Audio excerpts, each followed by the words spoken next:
Good morning, students.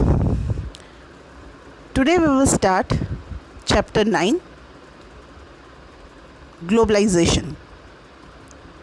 So, first of all, we have to understand the meaning of globalization. What do you mean by globalization? जब भी हम globalisation की बात करते हैं तो सबसे पहले कौन सी बात दिमाग में आती है? ग्लोबलाइजेशन का मतलब क्या होता होगा? तो हम इसको यहाँ पे ये कह सकते हैं कि globalization means when we treat the whole world as a one platform, तो हम इसको जस्टिफाई कर सकते हैं कि ग्लोबलाइजेशन, ठीक है, मतलब हम पूरे वर्ल्ड को उसमें इंटरेक्शन हो रहा है, कैपिटल का फ़्लो हो रहा है, सर्विसेज का फ़्लो हो रहा है, मतलब पूरा, और जो गुड्स बन रही हैं वो एक जगह से दूसरी जगह बिक रही हैं। तो इस तरह से ये पूरा वर्ल्ड जो है वो कनेक्टेड है टेक्नोलॉजिकल एडवांसमेंट की वजह से। तो हम कह सकते हैं कि पूरा वर्ल्ड जो है वो एक प्लेटफॉर्म पे है और इसी को टर्म दिया गया है ग्लोबलाइजेशन का। So, in this chapter, what we have to study? In this final chapter, we will look at globalization, something that has been referred to in many chapters of this book and textbook of many other subjects. ये globalization word जो है वो हमने कई बार सुना है, कई बार हम बातों में भी ग्लोबलाइजेशन की बातें करते हैं। बहुत सारे दूसरे सब्जेक्ट्स में भी हमने ग्लोबलाइजेशन की बात की है। हमने छोटी क्लासेस में 10th में भी 10th 11th में भी हमने ग्लोबलाइजेशन वर्ड कई बार अपने दूसरे सब्जेक्ट्स में जैसे इकोनॉमिक्स वगैरह में भी हमने पढ़ा है। तो ये वर्ड हम कई बार यूज़ भी करते हैं और बहुत सारे दूसरे सब्जेक्ट्स में, दूसरे सब्जेक्ट के टेक्स्ट बुक में भी हमने इनको पढ़ा हुआ है। We begin by analyzing the concept of globalization and then examine its causes. ठीक है, हम शुरू करेंगे, पहले एनालाइज करेंगे ग्लोबलाइजेशन के कॉन्सेप्ट को, व्हाट इज़ ग्लोबलाइजेशन, ठीक है, और उसके बाद एग्जामिन करेंगे इसके कॉजेज़ को, what are the causes of globalization, कौन कौन से कारणों से ग्लोबलाइजेशन जो है वो पॉसिबल है। We then discuss at length the political, economic and cultural consequences of globalization. इसके बाद हम ग्लोबलाइजेशन के जो कॉन्सिक्वेंसेस हैं, पॉलिटिकल कॉन्सिक्वेंसेस, उसके इकोनॉमिक कॉन्सिक्वेंसेस और जो कल्चरल कॉन्सिक्वेंसेस हैं उनके बारे में हम स्टडी करेंगे, हम उनको डिस्कस करेंगे। Our interest is also in studying the impact of globalization on India as well as how India is affecting globalization. जब हम ये सारे एस्पेक्ट्स देख लेंगे, political, economic and cultural consequences of globalization, तो फिर हम इसको कुछ इस तरह से भी स्टडी करेंगे कि ग्लोबलाइजेशन का इम्पैक्ट हमारे इंडिया पर कैसे पड़ा और इंडिया किस तरह से अफेक्ट करता है ग्लोबलाइजेशन को। तो हम इन टर्म्स ऑफ इंडिया उस पर क्या इफ़ेक्ट पड़ रहा है ग्लोबलाइजेशन का, और इंडिया भी कैसे वर्ल्ड को अफेक्ट करता है, अपना इम्पैक्ट छोड़ता है, वो सब हम इस चैप्टर में स्टडी करेंगे। And then we finally draw attention to resistance to globalization and how social movement in India also form part of this resistance. ठीक है, इसके बाद हम देखेंगे कि किस तरह से जो सोशल मूवमेंट्स हैं वो ग्लोबलाइजेशन का हिस्सा बनती हैं। ठीक है, so let's start our chapter. First of all, we will see the concept of globalization. Globalization का मतलब क्या है, right? And to understand the concept we will see some examples. We will start our chapter with examples. Like a person, Janardhan, works in a call center. He leaves late in the evening for work, becomes John when he enters his office, acquires a new accent and speak a different language than he does when he is at home, and to communicate with his client who are living thousands of miles away. ठीक है, हम लोग क्या देख रहे हैं कि जनार्दन एक पर्सन है who works in a call centre में काम करता है और अपने घर से लेट निकलता है, मतलब शाम को निकलता है।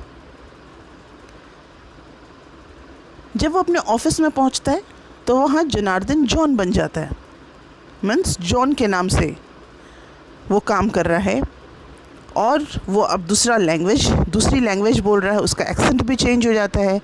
जिस तरह से वो अपने घरों में बात करता है उससे बिल्कुल डिफरेंट एक्सेंट में वो बात कर रहा है। और उसके जो क्लाइंट हैं वो थाउजेंड्स ऑफ माइल्स अवे हैं, मतलब वो जिन लोगों के लिए काम कर रहा है वो थाउजेंड्स ऑफ माइल्स दूर बैठे हुए हैं। पूरी रात वो काम करता है, वर्क्स ऑल नाइट, ठीक है, और वो पूरी रात काम करता है। लेकिन वो जिनके लिए काम कर रहा है एक्चुअली उनके लिए डे टाइम है, ठीक है। मतलब अपने ओवरसीज़ कस्टमर के लिए, जैसे अमेरिका वगैरह में अपने ओवरसीज़ कस्टमर के लिए वो यहाँ रात में काम कर रहा है, लेकिन उसके कस्टमर्स के लिए वहाँ पर दिन का टाइम है। Janardan is rendering a service to somebody who is all probability he is never likely to meet physically.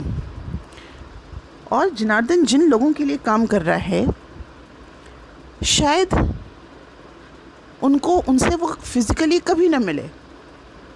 उसके जो अपने कस्टमर हैं जिनके लिए वो रात में काम कर रहा है, हो सकता है कि वो इतने दूर बैठे हैं कि उनसे कभी मिलना ही ना हो, फिज़िकली वो कभी एक दूसरे से मिल ही ना पाएँ। This is his daily routine. His holidays also do not correspond to the Indian calendar, but to those of his client who happens to be from the US. और जनार्दन का जो वर्किंग कंडीशन है, जो भी उसके जो हॉलीडेज़ वगैरह भी हैं वो इंडियन कैलेंडर्स के अकॉर्डिंग नहीं होते। होली, दिवाली और इसके अकॉर्डिंग उसकी छुट्टियां नहीं होती। उसकी छुट्टियां होती हैं according to his clients calendar. उसके जो क्लाइंट्स थाउजेंड्स ऑफ माइल्स दूर बैठे हुए हैं उनके वहाँ अगर छुट्टी है, उनके यहाँ अगर हॉलीडे है तो वो हॉलीडे जनार्दन को मिलता है। अदरवाइज़ इंडियन कैलेंडर के अकॉर्डिंग उसको हॉलीडेज़ नहीं मिलते। तो एक तो हमने ये एग्ज़ाम्पल देखा कि कॉल सेंटर में काम करने वाला जनार्दन पूरी रात काम करता है, अपने उन कस्टमर्स को सर्विस प्रोवाइड करता है जो कि थाउजेंड्स ऑफ माइल्स दूर बैठे हुए हैं, और वो उनकी ही लैंग्वेज बोलता है, उनके एक्सेंट में बात करता है, और उसकी पूरा जो डेली रूटीन है, उसके जो हॉलीडेज़ वगैरह हैं वो सब अकॉर्डिंग टू उसके ओवरसीज़ क्लाइंट के अकॉर्डिंग होते हैं। अब हम एक दूसरा एग्जाम्पल देख लेते हैं। Ramdhari has gone shopping to buy a birthday gift for his 9 years old daughter. Ramdhari जो है वो अपने शॉपिंग पे जाता है, अपनी 9 years old डॉटर के लिए का बर्थडे है और उसके लिए वो गिफ्ट खरीदने जा रहा है। और उसने अपनी बेटी को प्रॉमिस किया है a small cycle, and decides to search the market for something he finds affordable as well as reasonable quality. अब जैसे हम भी जाते हैं ना, तो हम भी तो ये देखते हैं कि हमें चीज़ अच्छी मिल जाए और जो उसका जो प्राइस है वो भी ऐसा हो कि हम उसको अफोर्ड कर सकें, हमारे पॉकेट के अकॉर्डिंग हो। तो जनार्दन वैसे ही अपनी बेटी को उसने साइकिल देने को प्रॉमिस किया है और वो मार्केट जाता है और मार्केट में वो ये चाह रहा है कि उसको रीज़नेबल क्वालिटी की चीज़ मिल जाए और उस प्राइस में मिल जाए जिसको वो अफोर्ड कर सके, जिसको कि उसका पॉकेट अलाउ कर सके। He finally does buy a cycle which is actually manufactured in China but is being marketed in India. फिर उसको एक साइकिल पसंद आती है और वो साइकिल कहाँ बनी हुई है? चाइना में बनी है, लेकिन मार्केटिंग उसकी जो है वो इंडिया में हो रही है, इंडिया में वो सामान बिक रहा है। It meets his requirements of quality as well as affordability. और ये साइकिल जो वो पसंद करता है उसमें उसको लगता है कि नहीं, उसकी क्वालिटी भी अच्छी है और प्राइस भी जो है वो अफोर्डेबल है। Ramdhari decides to go ahead with his purchase.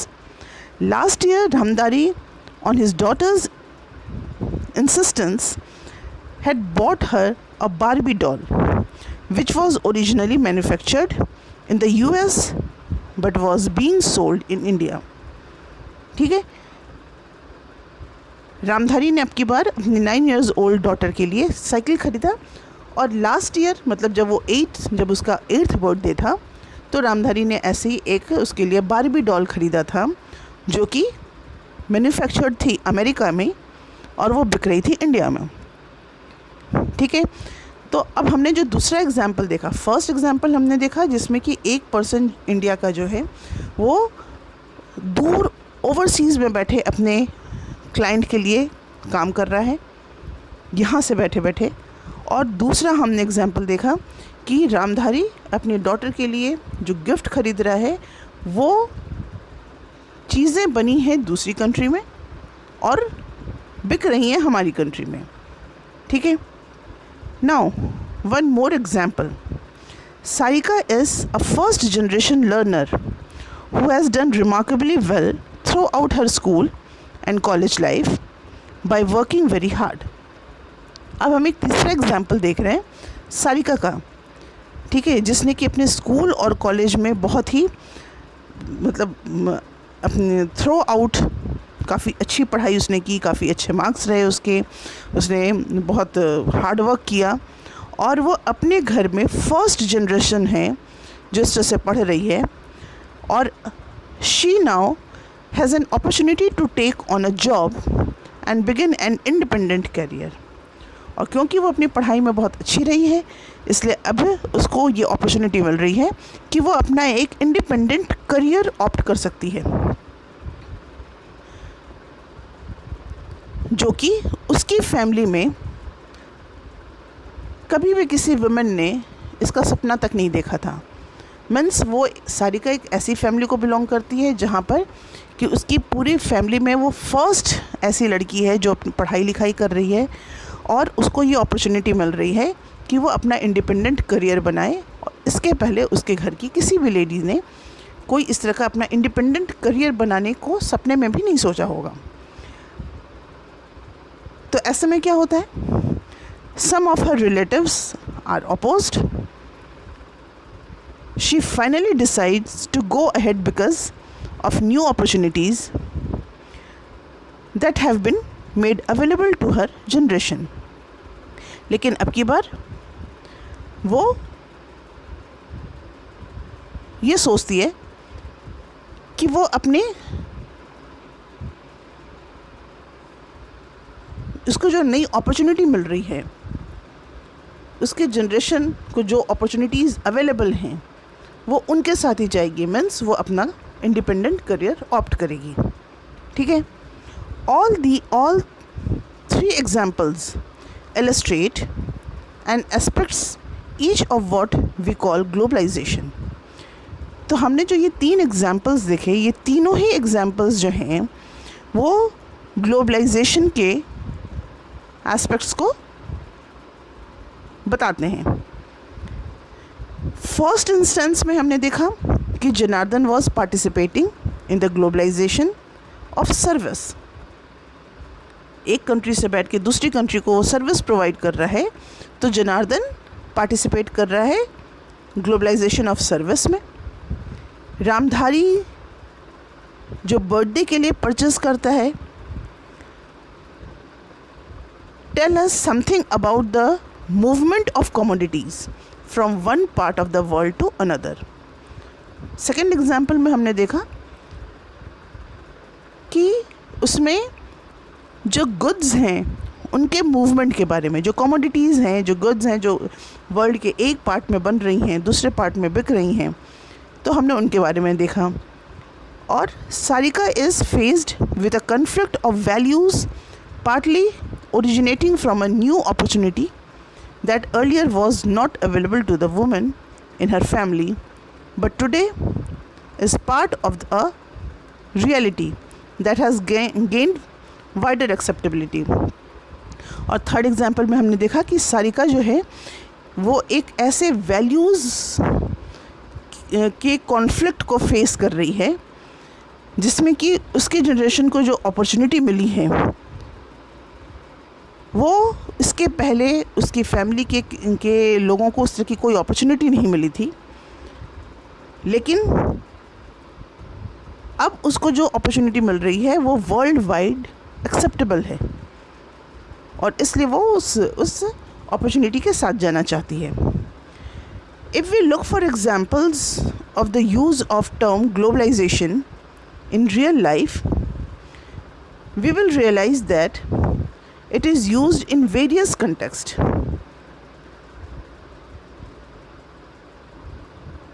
अगर हम लोग ये एग्जाम्पल देखते हैं, ठीक है, ग्लोबलाइजेशन का जो ये टर्म है उसके एग्जाम्पल को देखते हैं रियल लाइफ में, तो हम ये रियलाइज करेंगे that it is used in various context. Now we will see some examples, some different terms of globalization which are other than we have seen in examples.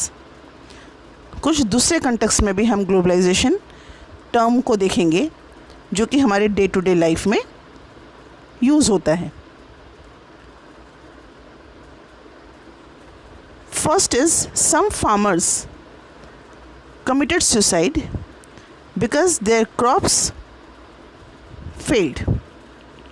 They had bought very expensive seeds supplied by a multinational company.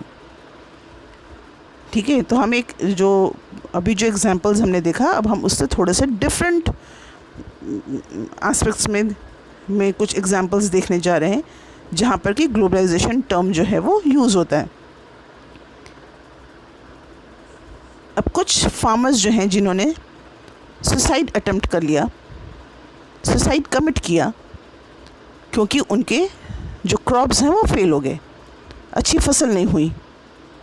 कई बार हम इस तरह के news में भी हम इस तरह की बातें सुनते हैं. और उन्होंने ऐसा क्यों किया? क्योंकि उनके क्रॉप्स फेल हो गए और उन्होंने अपने क्रॉप्स को के लिए, उसके बेटर प्रोडक्शन के लिए, अच्छी फसल के लिए मल्टीनेशनल कंपनी से एक्सपेंसिव सीड्स जो था उन्होंने ख़रीदा था. और क्योंकि एक्सपेंसिव सीड्स था और इसकी वजह से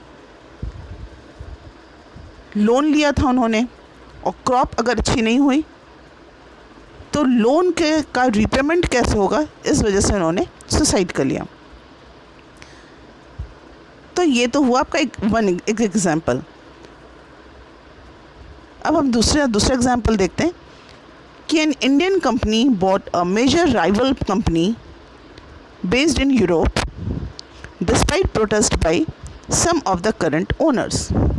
अब एक इंडियन कंपनी है, वो किसी यूरोप में किसी दूसरी कंपनी को ख़रीद लेती है.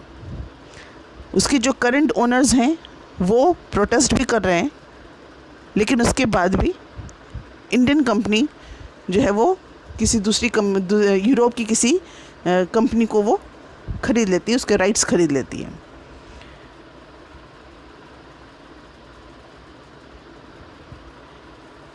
नाउ द थर्ड पॉइंट,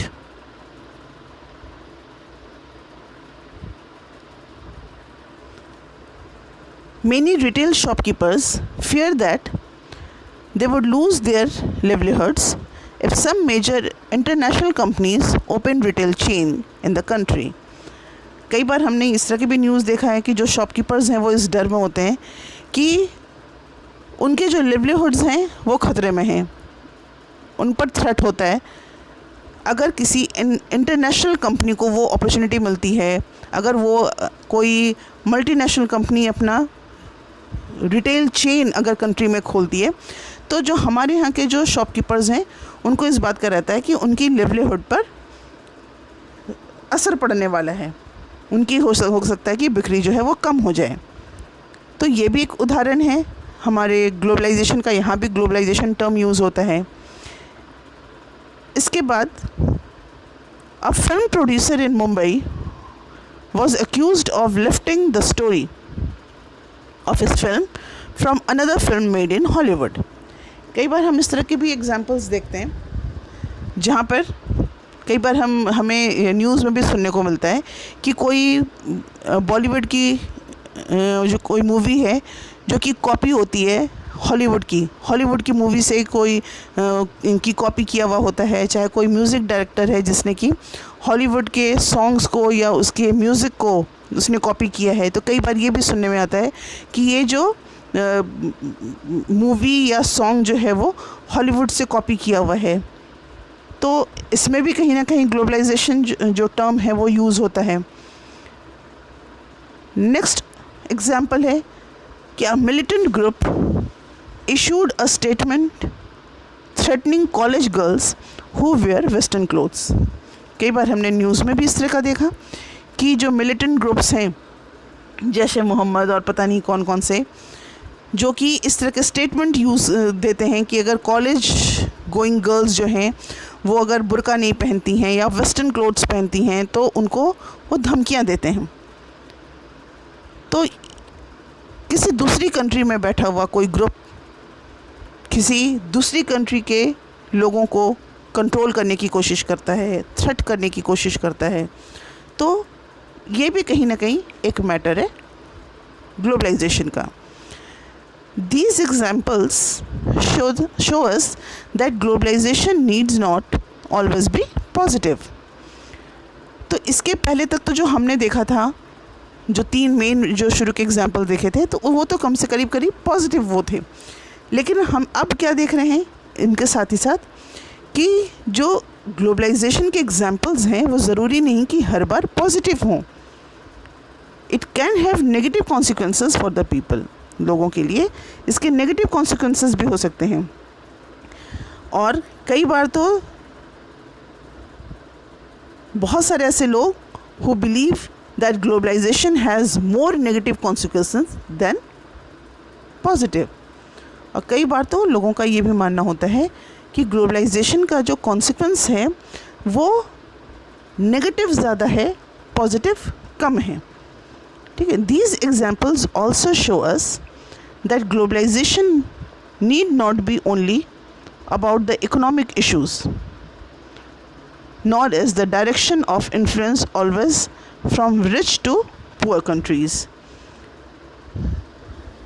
साथ ही साथ हमने जो कुछ और भी जो टर्म्स इसके देखे ग्लोबलाइजेशन के जो यूज़ होते हैं, तो ये एग्जांपल्स हमें ये भी बताते हैं कि ग्लोबलाइजेशन जो है वो ज़रूरी नहीं है कि केवल इकोनॉमिक इश्यूज़ को ही लेकर हो, और हर बार इसका इम्पैक्ट जो है, इसका इम्पैक्ट का जो डायरेक्शन है वो रिच कंट्रीज़ से पुअर कंट्रीज़ की तरफ ही नहीं होता। मीन्स ग्लोबलाइजेशन का जो इम्पैक्ट है वो हमेशा रिच कंट्री का पुअर कंट्री पर ही नहीं होता, कई बार पुअर कंट्रीज़ का रिच कंट्री पर भी इस पर इम्पैक्ट पड़ता है।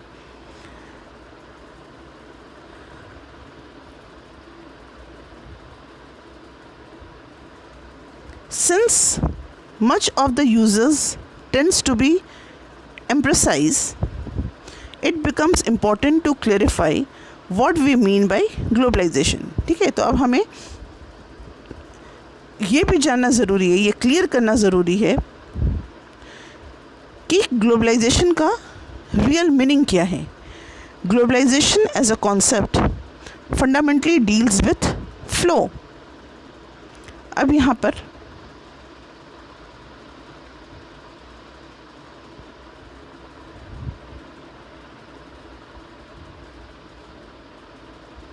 1 second.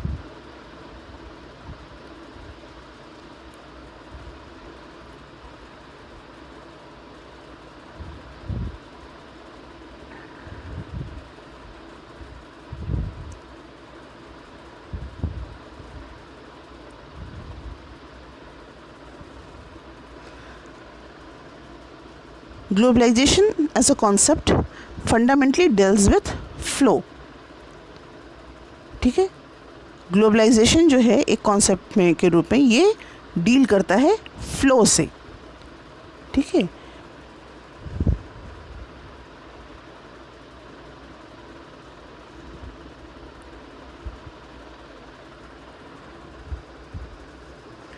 these flow could be of various kind.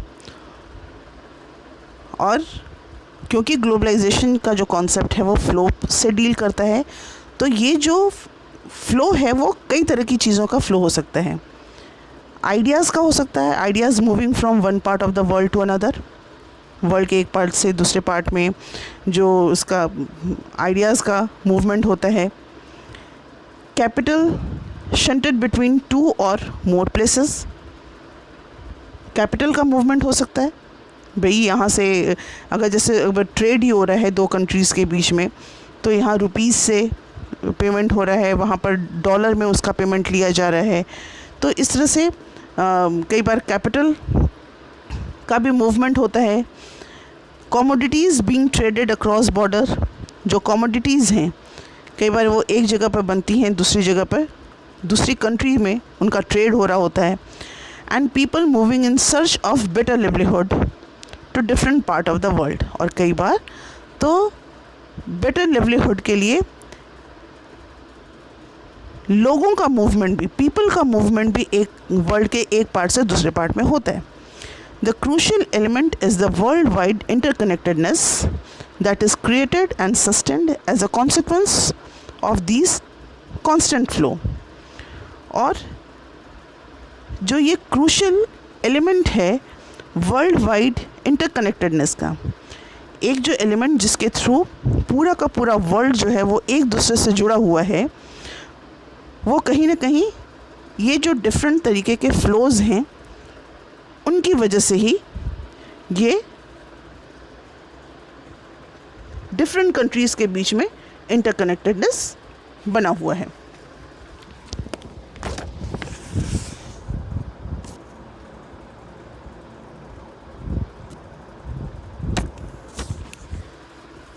Globalisation is a multi dimensional concept.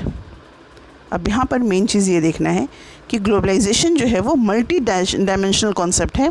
It has political, economic and cultural manifestations and these must be adequately distinguish. तो globalisation क्योंकि multi dimensional concept है और इसके political, economic और cultural impact भी हैं, और इसलिए इनको अलग अलग देखा जाना चाहिए, इनको अलग अलग समझा जाना चाहिए. इनके इम्पैक्ट्स को भी, इनके कॉन्सिक्वेंसेस को भी अलग अलग देखा और समझा जाना चाहिए. It is wrong to assume that globalisation has purely economic dimension, just as it would also be mistaken to assume that it is a purely cultural phenomenon. ठीक है, तो क्योंकि ये ग्लोबलाइजेशन जो है वो मल्टी डायमेंशनल कॉन्सेप्ट है, इसलिए इसको कभी भी प्योरली इकोनॉमिक डायमेंशन के रूप में नहीं देखा जाना चाहिए, और न ही कभी इसको प्योरली कल्चरल फिनोमिनन के रूप में अज्यूम किया जाना चाहिए. The impact of globalisation is vastly uneven. और क्योंकि ये मल्टी डायमेंशनल है और इसमें पॉलिटिकल, इकोनॉमिक, कल्चरल कई सारे डायमेंशंस हैं, और साथ ही साथ जो इसका इम्पैक्ट है वो भी अनइवन है. मीन्स सारी कंट्रीज़ में इसका जो असर है वो एक जैसा, इसका जो इम्पैक्ट है वो एक जैसा नहीं होता. It affects some societies more than others and some part of some societies more than others. इसका जो असर है कई बार कुछ सोसाइटी में दूसरी सोसाइटी से ज़्यादा होता है और कई बार दूसरी डिफरेंट सोसाइटी में दूसरी तरह से उसका इम्पैक्ट पड़ता है. And it is important to avoid drawing general conclusion about the impact of globalization without paying sufficient attention to specific context. और इसलिए एक जनरल कंक्लूज़न ग्लोबलाइजेशन के इम्पैक्ट का नहीं निकाला जाना चाहिए. कहने का मतलब ये है कि ग्लोबलाइजेशन मल्टी डायमेंशनल है. इसके अलग अलग कॉन्सिक्वेंसेस होते हैं जिनको अलग अलग समझा और पढ़ा जाना चाहिए. साथ ही इसका डिफरेंट कंट्रीज़ में जो इसका इम्पैक्ट है वो भी अनइवन है. कहीं पर इसका इम्पैक्ट ज़्यादा है और कहीं पर इसका इम्पैक्ट कम है. इसलिए इसको एक जनरल कंक्लूज़न ड्रॉ नहीं किया जाना चाहिए. So we have seen today the concept of globalisation. In our next class we will discuss causes of globalization. So enough for today. We will meet in our next class with causes of globalization. Till then, bye.